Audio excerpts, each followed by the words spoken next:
Hello बच्चों, कैसे हो आप सब। तो बच्चों, आज की वीडियो हम लोग देखने वाले हैं लोकोमोशन इन बैक्टीरिया। तो देखो बच्चों, बैक्टीरिया के लोकोमोशन में जो सबसे मोस्ट इम्पोर्टेंट स्ट्रक्चर है, जो बैक्टीरिया के लोकोमोशन में हेल्प करता है, वो है आपका फ्लैजिला। ठीक है बच्चों, फ्लैजिला। देखो बच्चों, ये जो फ्लैजिला है ना, वो प्रोकैरियोट में भी पाया जाता है और यूकैरियोट में भी पाया जाता है। ठीक है। बट जो दोनों में जो बेसिक डिफरेंस होता है ना, वो स्ट्रक्चर का डिफरेंस होता है।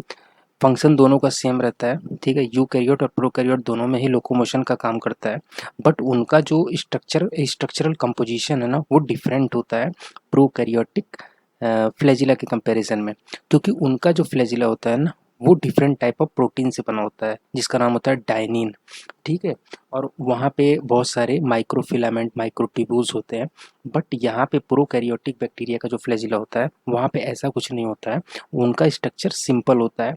ठीक है, सिंगल टाइप ऑफ प्रोटीन से बना होता है, जिसको बोलते हैं फ्लैजिलिन। ठीक है, फ्लैजिलिन। फ्लैजिलिन प्रोटीन से बना होता है बैक्टीरियल फ्लैजिला। ठीक है। अब यहाँ पे जो टोटल नंबर ऑफ प्रोटीन होता है ना, जो टोटल नंबर ऑफ प्रोटीन होता है, वो होता है 173। ठीक है, 173 प्रोटीन्स होते हैं। टोटल 173 प्रोटीन से बैक्टीरियल फ्लैजिला बना होता है। और ये होते हैं 13 डिफरेंट टाइप्स ऑफ प्रोटीन। ठीक है, 13 different types of proteins are present. तो मैंने क्या कहा कि जो बैक्टीरिया का जो फ्लैजिला होता है, वो सिंपली किससे बना होता है, फ्लैजिलिन प्रोटीन से। और total number of flagellin protein कितने होते हैं, 173, जो 13 डिफरेंट टाइप्स के होते हैं। ठीक है, जिनको हम लोग आगे चल के देखेंगे। ठीक है। अब बच्चों देखो, अब हम लोग एक पिक्चर की हेल्प से जो है बैक्टीरिया के फ्लैजिला को बेटर अंडरस्टैंड करते हैं। ठीक है। देखो, जो बैक्टीरिया का फ्लैजिला होता है ना, उनके पास होता है 3 पार्ट। जो ये सबसे अंदर वाला पार्ट है ना, इसको बोलते हैं basal body. Basal body, basal body. ठीक है। और ये जो मिडिल वाला पोर्शन है ना, इसको क्या बोलते हैं, हुक बोलते हैं। हुक बोलते हैं। ठीक है। और जो सबसे लास्ट वाला ये जो पोर्शन है ना, इसको बोलते हैं फिलामेंट। फिलामेंट बोलते हैं। ठीक है बच्चों। तो देखो बच्चों, सबसे पहला पार्ट है इसका बेसल बॉडी। देखो, ये जो बेसल बॉडी है ना, वो आप लोग देख सकते हो कंप्लीटली एम्बेडेड है कहाँ पे, बैक्टीरिया के सेल वॉल और उसका जो सेल मेम्ब्रेन है ना, उसके बीच में ये बेसल बॉडी कंप्लीटली एम्बेडेड है। ठीक है। बैक्टीरिया के सेल वॉल में मैंने बताया था कि जो ग्राम नेगेटिव बैक्टीरिया होता है, उसका जो सेल वॉल होता है, उसके 2 पार्ट होते हैं। एक उसका आउटर मेम्ब्रेन होता है, और जो इनर साइड में होता है, वो होता है पेप्टिडोग्लाइकेन का लेयर। बट जो ग्राम पॉजिटिव होते हैं ना, उनमें क्या होता है, ये आउटर मेम्ब्रेन नहीं पाया जाता है। बट जो ग्राम नेगेटिव होते हैं ना, उनके अंदर क्या होता है, आउटर मेम्ब्रेन भी प्रेजेंट होता है, और ये थिन लेयर ऑफ पेप्टिडोग्लाइकेन भी प्रेजेंट होता है। तो बच्चों, ये जो बेसल बॉडी है ना, वो कम्प्लीटली एम्बेडेड होता है कहाँ पे, सेल वॉल और सेल मेम्ब्रेन ऑफ बैक्टीरिया। ठीक है। और उसके आउटर में क्या प्रेजेंट होता है, हुक। ठीक है। और हुक से अटैच रहता है फिलामेंट। तो सबसे पहले हम लोग बेसल बॉडी को अच्छे से समझते हैं। ठीक है, उसके बाद हुक का रोल समझते हैं, फिर फिलामेंट देखेंगे। तो बच्चों देखो, ये जो बेसल बॉडी होता है ना, इसको हम लोग बोलते हैं रोटेटरी मोटर। ठीक है, क्या बोलते हैं, रोटेटरी मोटर, रोटेटरी मोटर। ठीक है, रोटेटरी मोटर। ठीक है, रोटेटरी मोटर का क्या मतलब हुआ, इसको बेसिक से हम लोग समझते हैं। ठीक है, स्टार्टिंग से। और जैसे जैसे आगे बढ़ते जाएंगे, हम लोग फ्लैजिला को बेटर अंडरस्टैंड कर पाएंगे। ठीक है, रोटेटरी मोटर का मतलब हो गया बच्चों, यहाँ पे 2 वर्ड है, एक तो रोटेटरी और दूसरा है मोटर। मोटर का सिंपल सा मतलब हो गया कि एनर्जी प्रोड्यूस करने वाला। ठीक है। और उस एनर्जी को यूज करके क्या होता है कि ये जो रोटेटर है ना, रोटेटर है, वो रोटेट करता है। ठीक है, क्योंकि इसको रोटेट करने के लिए कहीं से तो एनर्जी चाहिए। ठीक है, तो वो एनर्जी क्या करता है, ये मोटर प्रोवाइड करता है। ठीक है, ये मोटर एनर्जी प्रोवाइड करेगा। आप कैसे प्रोवाइड करेगा उसको हम लोग आगे देखेंगे। ठीक है, तो ये मोटर जो है एनर्जी प्रोवाइड करेगा, और ये रोटेटर क्या करेगा, रोटेट करेगा। तो जो बेसल बॉडी होते हैं ना, उसका दो तो बेसिक पार्ट होता है, एक मोटर होगा और एक रोटेटर होगा, ठीक है। और उसके बाद इसके बाद से कुछ रिंग भी होते हैं, उनके बारे में भी हम लोग देखेंगे, ठीक है। कुछ रिंग होते हैं जो सपोर्टिव रोल प्ले करते हैं, ठीक है, उनको भी हमें देखना है। तो बच्चों देखो, सबसे पहले हम लोग मोटर वाला पार्ट देखते हैं, क्योंकि पहले एनर्जी प्रोड्यूस होगा तभी तो रोटेट करेगा। तो सबसे पहले देखो, ये वाला जो आप पोर्शन देख रहे हो ना, ये मोट बी और मोट ए, ठीक है। ये एक्चुअली मोट का फुल फॉर्म है मोटर ही है, ठीक है, मोटर बी और मोटर ए, ठीक है। तो ये एक्चुअली मोटर का फंक्शन रोल प्ले करते हैं, ये जो मोट बी है और मोट ए है। तो मोट बी वाला जो पोर्शन है ना, उसको आप लोग देख सकते हो कहाँ पे एम्बेडेड है, वो एम्बेडेड है peptidoglycan layer of cell wall, ठीक है। और जो मोट ए है वो कहाँ पे है, वो प्लाज्मा मेम्ब्रेन में है, ठीक है बच्चों। तो ये जो मोट बी और मोट ए दोनों मिला करके क्या बनाते हैं, मोटर और या स्टेटर भी बोल सकते हैं, ठीक है। अब बच्चों देखो, ये जो मोटर वाला जो पोर्शन है ना, ये कंप्लीट जो मोटर का पोर्शन है वो कहाँ से अटैच है, यहाँ पे देखो, ये रिंग है, ठीक है, ये टोटल रिंग है, बीच में स्पेस बना दिया है, बट ये कंप्लीट होता है, ठीक है। ये स्ट्रक्चर पूरी तरीके से कंप्लीट नहीं है, बट यहाँ पे बीच में जो है ये प्रोटीन, कुछ प्रोटीन से फिल्ड अप रहता है, ठीक है, और ये कंप्लीट रिंग बनाता है। तो आप देख सकते हो कि जो मोट ए है ना, वो अटैच है किससे, सी रिंग से। और सी रिंग भी जो है ना उसमें स्पेशली ये जो FLIG, एक्चुअली ये जो तीनों दिया हुआ है ना, ये तीनों प्रोटीन है, ठीक है। तीन प्रोटीन है, एक FLIG, ठीक है, FLIM, ठीक है, FLIN, तीन तरह की प्रोटीन से कौन बना होता है, सी रिंग बना होता है, ठीक। तो सबसे पहले हम लोग बच्चों मोटर का फंक्शनिंग समझ लेते हैं, उसके बाद हम लोग मूव ऑन करेंगे सी रिंग पे, ठीक है। देखो बच्चों, ये मोटर जो है ना, ये जो मोटर है ना, वो क्या करता है, एनर्जी प्रोड्यूस करता है। बट बच्चों क्या होता है ना, यहाँ पे जो प्रोकैरियोटिक बैक्टीरिया है ना, उसमें जो मेन एनर्जी का जो सोर्स होता है ना, मेन एनर्जी का जो सोर्स होता है ना, वो होता है प्रोटॉन मोटिव फोर्स, ठीक है। तो ये जो बैक्टीरिया का जो मोटर है, वो जो एनर्जी प्रोड्यूस करता है ना, वो किससे प्रोड्यूस करता है, प्रोटॉन मोटिव फोर्स की हेल्प से, ठीक है। Proton motive force, proton motive force की हेल्प से एनर्जी प्रोड्यूस करता है, ठीक है। तो प्रोटॉन मोटिव फोर्स की हेल्प से यहाँ पे एनर्जी प्रोड्यूस होता है। बट जो यूकैरियोटिक का जो फ्लैजिला होता है ना, वहाँ पे प्रोटॉन मोटिव फोर्स से नहीं प्रोड्यूस होता है, वहाँ पे जो मेन एनर्जी का सोर्स होता है वो क्या होता है, ATP होता है। तो ये भी एक बेसिक डिफरेंस है प्रोकैरियोट और यूकैरियोट के फ्लैजिला के बीच में, ठीक है। वहाँ पे क्या होता है, ATP जो है मेन एनर्जी का सोर्स होता है, बट यहाँ पे क्या है, प्रोटॉन मोटिव फोर्स की हेल्प से एनर्जी प्रोड्यूस होता है। अब बच्चों समझते हैं कि ये प्रोटॉन मोटिव फोर्स क्या है। प्रोटॉन एक्चुअली जो है H+ को ही बोलते हैं, ठीक है, H+ को ही प्रोटॉन बोलते हैं। तो बच्चों एक्चुअली क्या होता है ना, ये जो प्लाज्मा मेम्ब्रेन है या इनर मेम्ब्रेन है, ठीक है, बैक्टीरिया का, उसके बाहर में क्या होता है ना, बहुत सारे H+ एक्यूमुलेट हो जाते हैं, बहुत सारे H+ एक्यूमुलेट हो जाएंगे, बहुत सारे H+ एक्यूमुलेट हो जाते हैं, ठीक है। अब बच्चों देखो,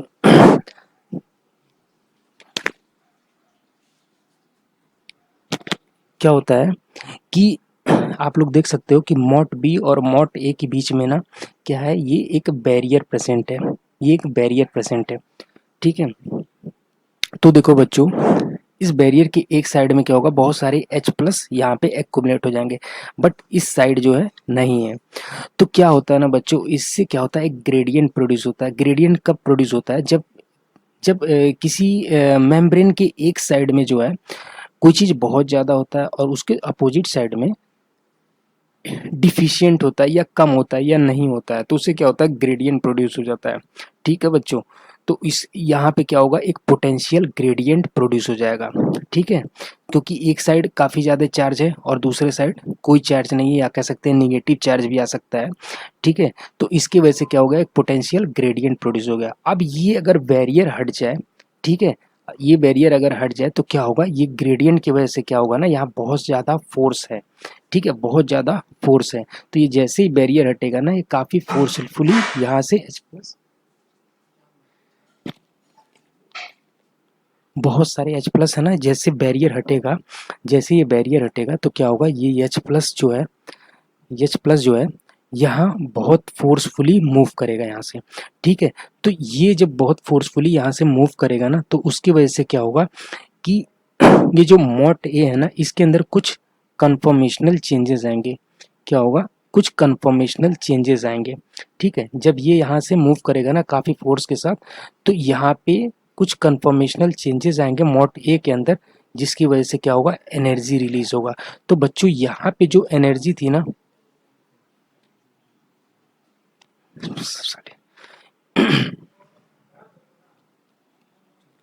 ये जो H प्लस है ना बच्चों, तो जब यहाँ से रिलीज होगी ना, यहाँ से जब रिलीज होगा, ये पोटेंशियल ग्रेडियंट की वजह से क्या होगा? पोटेंशियल ग्रेडियंट की वजह से क्या होगा? यहाँ पे कुछ कन्फॉर्मेशनल चेंजेस आएंगे मॉड ए के अंदर, ठीक है। उस कन्फॉर्मेशनल चेंजेस की वजह से होगा क्या? ये जो पोटेंशियल ग्रेडियंट की एनर्जी थी, या कह सकते हैं केमिकल एनर्जी थी ना, वो ये कन्फॉर्मेशनल चेंजेस होने की वजह से क्या होगा? मैकेनिकल एनर्जी में कन्वर्ट हो जाएगा, ठीक है। मैकेनिकल एनर्जी मैकेनिकल एनर्जी में कन्वर्ट हो जाएगा, या यूँ कहें कि एनर्जी का डेवलपमेंट हो जाएगा, या यूँ कहें कि फोर्स का डेवलपमेंट हो जाएगा, ठीक है। मैंने क्या कहा बच्चों कि जब इस मेम्ब्रेन के एक तरफ जो है बहुत सारे प्रोटॉन एक्यूमुलेट हो जाएंगे, तो उसकी वजह से क्या होगा? यहाँ पे पोटेंशियल ग्रेडियंट डेवलप होगा, और जैसे ही ये बैरियर हटेगा, ठीक है, तो ये क्या होगा? यहाँ पे इस ग्रेडियंट का ब्रेकडाउन होगा, ठीक है। इस ग्रेडियंट के ब्रेकडाउन होने की वजह से क्या होगा ना, उसके अंदर कुछ एनर्जी थी, केमिकल एनर्जी थी, ठीक है। वो केमिकल एनर्जी ट्रांसफर होगी कहाँ पे? मॉट ए के अंदर। तो मॉट ए के अंदर ट्रांसफर होगी तो क्या होगा? वहाँ पे कुछ कन्फॉर्मेशनल चेंजेस आएंगे, ठीक है, जो क्या करेंगे? कन्वर्जन करेंगे इस केमिकल एनर्जी का किसमें? मैकेनिकल एनर्जी में, ठीक है। और ये जो मैकेनिकल एनर्जी है ना, ठीक है, वो कौन यूज करेगा? ये सी रिंग, और सी रिंग में भी स्पेशली ये जो FLIG प्रोटीन है ना, ये यूज करता है, ठीक है। क्योंकि आप लोग देख सकते हो कि मॉट ए से डायरेक्टली कौन कनेक्टेड है? कौन कनेक्टेड है? सी रिंग, ठीक है। और सी रिंग में भी क्या होता है ना, ये जो FLIG है ना, यहाँ पे बीच में ये FLIG जो है यहाँ पे स्पेस के अंदर भरा रहता है, ठीक है। तो जैसे ही यहाँ पे ये केमिकल एनर्जी मैकेनिकल एनर्जी में कन्वर्ट होगा ना, तो उसको कौन रिसीव करेगा? FLIG, ठीक है। FLIG रिसीव करेगा, तो उसके बाद क्या होगा ना, सी रिंग ने क्या किया? इस एनर्जी को रिसीव किया। अब ये एनर्जी ट्रांसफर हुई कहाँ पे? ये जो ऊपर का जो MS रिंग है ना, देखो बच्चों, बेसल बॉडी के अंदर टोटल 4 रिंग है, ठीक है। पहला है सी रिंग, दूसरा है MS रिंग, और तीसरा है पी रिंग, चौथा है L रिंग, ठीक। और आप लोग इसका लोकेशन भी देख सकते हो। जो सी रिंग है ना, वो इनर मेम्ब्रेन या प्लाज्मा मेम्ब्रेन के इनसाइड है, या कहें कि साइटोप्लाज्म में है। और जो MS रिंग है वो प्लाज्मा मेम्ब्रेन में है। पी रिंग कहाँ पे है? सेल वॉल के पेप्टिडोग्लाइकन वाले लेयर में है। और यल रिंग जो है कहाँ पे है? आउटर मेम्ब्रेन में है, ठीक है, सेल वॉल के आउटर मेम्ब्रेन में है। अब सभी रिंग का हम लोग फंक्शन देखेंगे। सबसे पहले हम लोग यहाँ पे देख लेते हैं कि जो एनर्जी, जो मैकेनिकल एनर्जी यहाँ FLG को ट्रांसफर हुई है ना, वो कहाँ पे जाएगी? वो जाएगी MS रिंग, ठीक है। तो ये एनर्जी की वजह से क्या होगा ना, अब ये जो MS रिंग है वहाँ पे क्या होगा? टॉर्क जनरेट होगा, टॉर्क जनरेट होगा, ठीक है। आप लोगों ने फिजिक्स में पढ़ा भी होगा टॉर्क क्या होता है, ठीक है। तो उसके बारे में मैं बहुत नहीं जाऊंगा डिटेल में, ठीक है। तो बस यहाँ पे सिंपली समझते हैं कि इस एनर्जी की हेल्प से यहाँ पे क्या होगा? टॉर्क जनरेट होगा। अब बच्चों, ये आप देख सकते हो कि रोटर के अंदर 2 पार्ट थे, एक MS रिंग था और ये सी रिंग, ठीक है। ये रोटर का काम करते हैं, या शाफ्ट कह ले, या फिर रोटेटर का ही काम करते हैं, ठीक है। और ये जो मोटर वाला पोर्शन था एनर्जी, तो हमने दोनों देख लिया बेसल बॉडी के अंदर। एक तो मोटर वाला भी पार्ट देख लिया हमने, रोटर वाला भी पार्ट देख लिया, ठीक है। यहाँ से FLG से ट्रांसफर हो रहा कहाँ पे? MS रिंग में एनर्जी ट्रांसफर होगी। एनर्जी ट्रांसफर होने के बाद क्या होगा कि ये जो MS रिंग है ना, उसके अंदर टॉर्क जनरेट होगा। टॉर्क जनरेट होने से क्या हो जाएगा कि रोटेशन चालू हो जाएगा, ठीक है। इस शाफ्ट के अंदर ये एक शाफ्ट का काम करता है, ठीक है बच्चों।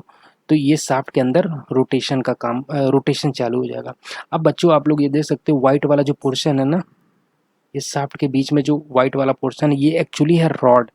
ये एक्चुअली क्या है? हार्ड रॉड, ठीक है। मैं लिख देता हूँ, ये है आपका एक हार्ड रॉड, ठीक है, ठीक है बच्चों। तो ये जो इनर साइड के जो 2 रिंग थे ना, उनका तो सिंपल सा काम था रोटेशन का, या कहें कि शाफ्ट वाला फंक्शन, का रोल प्ले कर रहे थे। बट जो ये आउटर जो दो रिंग है ना, यल और पी रिंग, क्या करते हैं ना, ये जो रॉड है ना, ये रॉड एक्चुअली क्या होता है ना, बाहर तक गया हुआ है। अभी आपको बेटर समझ में आएगा एक्चुअली ये रॉड का मेन फंक्शन क्या है। ठीक है, इस शाफ्ट से जो क्या कनेक्टेड है, रॉड। ठीक है, और इस रॉड को जो है ना, ये जो आउटर के जो दो रिंग है, यल रिंग और पी रिंग, ठीक है, यल रिंग और पी रिंग क्या कर रहे हैं, इनको सपोर्ट प्रोवाइड करते हैं। ठीक है, ये आप लोग यहाँ देख सकते हो, डिस्टल रॉड हो गया और ये प्रॉक्सिमल रॉड हो गया। तो जो प्रॉक्सिमल रॉड है वो तो रोटेशन, जो प्रॉक्सिमल वाला जो रॉड है ना, वो उसको कौन होल्ड किया हुआ है, उसको एमएस रिंग होल्ड किया हुआ है। तो एमएस रिंग यहाँ पे जो है इसके रोटेशन में हेल्प कर रहा है। बट यहाँ पे जो डिस्टल वाला पोर्शन है रॉड का, उसको होल्ड किया है यल और पी रिंग।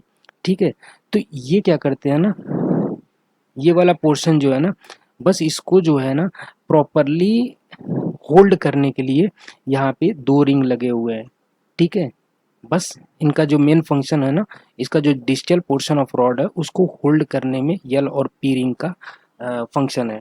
ठीक है, अभी उसको भी हम लोग बेटर समझेंगे।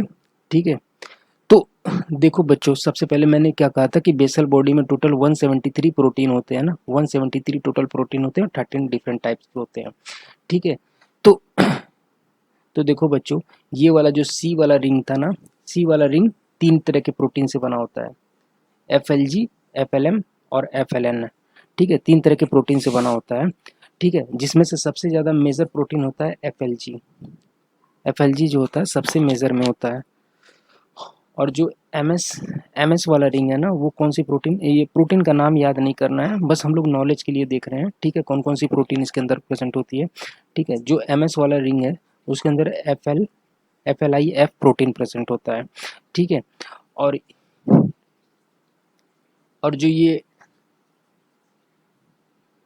और जो ये पी रिंग है ना, पी रिंग के अंदर कौन सी प्रोटीन प्रेजेंट है, FLGI।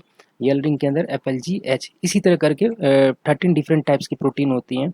ठीक है, और उनका नंबर टोटल 173 होता है। ठीक है बच्चों, तो देखो बच्चों, ये जो एल रिंग और पी रिंग है, उनका मैंने क्या फंक्शन बताया कि जो डिस्टल पोर्शन ऑफ रॉड है ना, उसको बस होल्ड करने में इनका रोल होता है। और बच्चों देखो, ये जो रिंग है ना, यल रिंग, यल रिंग, उसका जो चार्ज होता है ना, वो होता है पॉजिटिव। इनिशियल कंडीशन में जो इनसाइड में जो चार्ज होता है ना, वो पॉजिटिव होता है। क्यों होता है बच्चों, क्योंकि सपोज ये रॉड है। ठीक है, ये एक रॉड है। ठीक है, और इस रॉड का जो चार्ज होता है ना, वो निगेटिव होता है, निगेटिव होता है। ठीक है, और उसको जो होल्ड करने वाला जो रिंग है, ठीक है, उसका चार्ज होता है पॉजिटिव। ठीक, पॉजिटिव चार्ज होता है। कब होता है, इनिशियल कंडीशन में। इनिशियल कंडीशन कहने का मतलब है जब फ्लैजिला रोटेट नहीं कर रहा होता है। ठीक है, उसको बोलते हैं इनिशियल कंडीशन। तो इनिशियल कंडीशन में क्या होता है ना, यहाँ जो चार्ज होता है, ये पी रिंग के इनसाइड में जो चार्ज होता है पॉजिटिव होता है, और रॉड के जो बाहर चार्ज होता है वो निगेटिव होता है।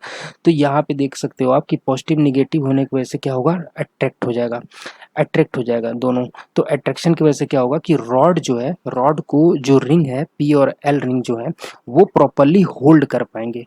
ठीक है, यही बेसिक सा फंक्शन है यल और पी रिंग का। ठीक है, चार्ज की वजह से, अपोजिट चार्जेस की वजह से ये प्रॉपरली होल्ड कर पाते हैं। ठीक है, बच्चों, बट जब रोटेशन चालू हो जाता है ना, जब रोटेशन चालू हो जाता है तो क्या होता है, ये जो चार्जेस है ना, वो चेंज हो जाते हैं। ठीक है, रॉड के ऊपर तो हमेशा निगेटिव ही चार्जेस होगा, बट जो ये रिंग है ना, बट जो रिंग है, पी और एल जो रिंग है ना, वहाँ पे चार्जेस चेंजेस होकर के निगेटिव हो जाता है। पॉजिटिव से क्या होगा, निगेटिव हो जाएगा। तो यहाँ पे क्या होगा, रिपल्सन हो जाएगा। ठीक है, निगेटिव निगेटिव चार्जेस होने की वजह से क्या हो जाएगा, रिपल्सन हो जाएगा। रिपल्सन होने से क्या फायदा होगा कि रोटेशन के टाइम पे फ्रिक्शन नहीं क्रिएट होगा। ठीक है, रॉड और रिंग के बीच में कुछ स्पेस प्रेजेंट होगा जिसकी वजह से कम फ्रिक्शन होगा। ठीक है, जिसकी वजह से रोटेशन में दिक्कत ना आए। ठीक बच्चों, तो यल और पी रिंग का फंक्शन समझ में आ गया। ठीक है, एमएस रिंग का भी फंक्शन मैंने समझा दिया है। एमएस रिंग का क्या फंक्शन था कि एफएलजी जो है, जिस एनर्जी को ये रिसीव करता है, कहाँ से, मोट ए से, वो ट्रांसफर करता है एमएस रिंग को। और एमएस रिंग क्या करता है, शाफ्ट का फंक्शन करता है। ठीक है, ये रोटेट करता है, इसके रोटेशन की वजह से क्या होता है, proximal portion of rod rotate करने लगता है। ठीक है, और ये जो यल और पी रिंग है वो क्या करते हैं, इनिशियल कंडीशन में होल्ड करने का काम करते हैं और जब रोटेशन चालू हो जाता है तो क्या होता है, चार्जेस अपोजिट हो जाते हैं, जिसकी वजह से क्या होता है, फ्रिक्शन कम लगता है। ठीक है बच्चों, तो ये हो गया आपका बेसल बॉडी का फंक्शन, स्ट्रक्चर और फंक्शन दोनों हमने देख लिया। अब बच्चों देखो, और यहाँ पे बच्चों आप लोग यहाँ different different types of protein, बस ये नॉलेज के लिए था, ठीक है। ये बहुत सारे प्रोटीन याद नहीं करने हैं क्योंकि बहुत सारे नंबर में प्रोटीन तो उतना याद नहीं कर सकते हैं, बट हम लोग एक अपनी अंडरस्टैंडिंग के लिए समझ सकते हैं कि हाँ यहाँ इस टाइप की प्रोटीन्स इसके अंदर प्रेजेंट होती है। ठीक है बच्चों, अब देखो, अब हम लोग बात करते हैं हुक की। देखो बच्चों, ये हुक ये किससे बना होता है, FLG प्रोटीन से बना होता है। तो बच्चों ये जो हुक होता है ना, ये सिंपली ज्वाइंट का काम करता है। किसका काम करता है, ज्वाइंट का काम करता है। ठीक है, ज्वाइंट किसके किसके बीच में, ये जो फिलामेंट है और ये जो बेसल बॉडी है ना, इसके बीच का ज्वाइंट का काम कौन करता है, ये हुक वाला पोर्शन। ठीक है, हुक वाला जो पोर्शन क्या करता है, ज्वाइंट का काम करता है, फिलामेंट और बेसल बॉडी के बीच में। और दूसरा काम ये होता है ना कि ये जो फिलामेंट का जो एक्सिस है ना, फिलामेंट का एक्सिस है ना, उसको जो है, उसको ये सेपरेट रखता है, ये बैक्टीरिया का जो बॉडी है, ठीक है, उससे ये सेपरेट रख सकता है, ताकि ताकि जो फिलामेंट का मोशन है उसमें कोई हिंड्रेंस ना आए। ठीक है, उसमें क्या है, कोई हिंड्रेंस ना आए, कोई ऑब्स्ट्रक्शन ना आए। इसकी वजह से क्या होता है, ये हुक प्रेजेंट होता है। ठीक है, जो क्या करता है, इस फिलामेंट के एक्सिस को थोड़ा सा सेपरेट रखता है बैक्टीरिया के बॉडी से। ठीक है बच्चों, तो ये हो गया आपका हुक का फंक्शन। अब बच्चों देखो, फिलामेंट, जो फिलामेंट होता है ना, एक्चुअली क्या होता है, इस टाइप का होता है, हेलिकल टाइप का होता है, बिल्कुल स्ट्रेट नहीं होता है। ठीक है, हेलिकल टाइप का होता है। इस हेलिकल टाइप होने का मेन वजह है ना बच्चों, कि बैक्टीरिया जो है मल्टी डायरेक्शन में मोशन कर सके। अब चूंकि इसमें रोटेटरी मोटर लगा हुआ है, तो ये क्या होता है, जो बैक्टीरिया का जो फ्लैजिला होता है ना, वो मेनली रोटेटरी मोशन करता है। रोटेटरी कहने का मतलब हो गया, या तो क्लॉकवाइज मूव करेगा, ठीक है, या तो क्लॉकवाइज मूव करेगा या तो एंटी क्लॉकवाइज मूव करेगा, दोनों डायरेक्शन में मूव कर सकता है। ठीक है, दोनों डायरेक्शन में, क्लॉकवाइज और एंटी क्लॉकवाइज। ठीक, क्लॉकवाइज और एंटी क्लॉकवाइज दोनों मूव कर सकता है। ठीक है, यहाँ पे वैसे बच्चों बहुत ज़्यादा स्पेशल कोई मैकेनिज्म नहीं होता है। ठीक है, यहाँ स्विच ऑन और स्विच ऑफ का। ठीक है, तो यहाँ पे ये जो FLG प्रोटीन है ना, ये जो FLG प्रोटीन है, यही एक्चुअली डायरेक्शन को भी चेंज करता है, फ्लैजिला का जो डायरेक्शन है क्लॉकवाइज एंटी क्लॉकवाइज मोशन में। ठीक है, उसको जो है कंट्रोल करता है ये FLG प्रोटीन, क्योंकि इसी प्रोटीन के स्लाइड जो है पोजीशन चेंज होने की वजह से क्या होता है, डायरेक्शन भी चेंज हो जाता है। और और अगर जो है और अगर जो है इस रोटेशन को, फ्लैजिला के रोटेटरी मोशन को अगर ऑफ करना है या फिर रेस्ट कंडीशन में बैक्टीरिया को जाना है ना, तो भी ये FLG प्रोटीन के ही पोजीशन चेंज होने की वजह से क्या होता है कि ये जो रोटर है और मोटर है, ये दोनों सेपरेट हो जाते हैं। और सेपरेट होने की वजह से क्या होगा कि मोशन बंद हो जाएगा, बैक्टीरिया रेस्ट कंडीशन में आ जाएगा। तो बच्चों ये जो फ्लैजिला का जो फिलामेंट का जो हेलिकल स्ट्रक्चर है ना, उसका मेन वजह है कि बैक्टीरिया जो है मल्टी डायरेक्शन में मूव कर सके। ठीक है, वो रोटेटरी मोशन में भी मूव कर सके, वो यूनी डायरेक्शनल में मूव कर सके, मल्टी डायरेक्शन में मूव कर सके। ठीक है, उसका जो मोशन है वो फ्लेक्सिबल हो सके। ठीक है, उसी की वजह से जो है फिलामेंट जो है हेलिकल शेप का होता है। ठीक है बच्चों, तो बच्चों हमने बैक्टीरिया का फ्लैजिला कम्प्लीटली देख लिया। अब इसके बाद जो है हम लोग न्यूट्रिशन इन बैक्टीरिया देखेंगे नेक्स्ट वीडियो में। Thank you.